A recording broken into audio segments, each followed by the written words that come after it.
Hello बच्चों, आप लोग कैसे हैं? ठीक ही होंगे घर पे। आशा करती हूँ अच्छे होंगे।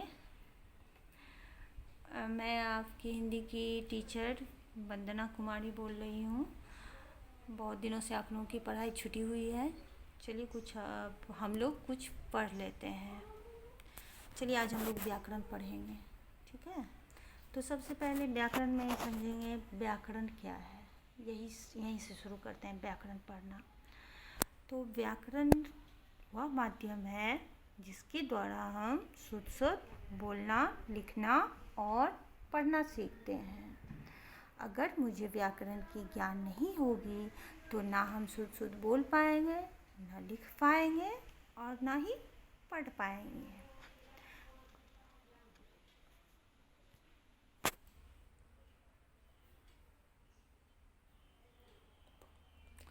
व्याकरण समझ गए? अब हम लोग भाषा समझेंगे। भाषा क्या है? यानी कि हम लोग जो बोलते हैं, हमारी जो ध्वनि निकलती है वो क्या है? भाषा। तो भाषा क्या होता है? तो भाषा वह माध्यम है जिसके द्वारा हम अपने मन की बातों को दूसरों को समझा सकें और दूसरों की बातों को समझ सकें। इसे हम भाषा कहते हैं। जैसे मान लो हम अपनी बात तुमको समझा रहे हैं या तुम कुछ कहना चाहते हो तो तुम अपने मन की बात मुझे समझाओगे।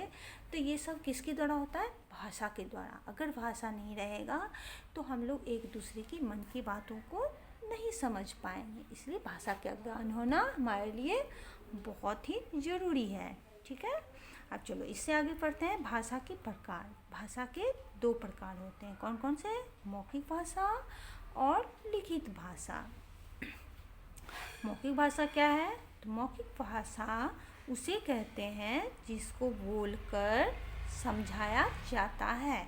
जैसे मैं अभी बोल करके आप लोगों को ये समझा रही हूँ, यानी कि मैं मौखिक भाषा का यूज कर रही हूँ। और दूसरा होता है लिखित भाषा। लिखित भाषा उसे कहते हैं जिसको लिख कर समझाया जाता है। यानी कि इस कॉपी पे मैंने जो भी लिख करके आप लोगों को समझा रही हूँ वो मैं किस भाषा का यूज कर रही हूँ? लिखित भाषा का। समझ गए आप लोग? अब आप लोग इसको क्या कीजिएगा, तो इसको लर्न कीजिएगा और लर्न करके 2 बार लिखिएगा, ठीक है? अब मैं नेक्स्ट अगले वीडियो में आप लोगों को पढ़ाऊँगी।